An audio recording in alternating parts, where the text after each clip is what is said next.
8 червня святкує свої 17 років Станкович Наталія.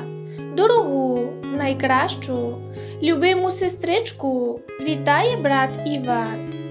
Ти найкраща сестричка у світі, мій вірний друг, і я не можу передати своє щастя від того, що ти в мене є. Бажаю тобі бути здоровою, розквітати з кожним роком і молодіти душею, бути завжди в центрі прекрасних подій, мати вірних друзів, пізнати справжнє кохання, бути просто щасливою, прекрасною жінкою, в якої завжди збуваються мрії.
Rosa Fielder!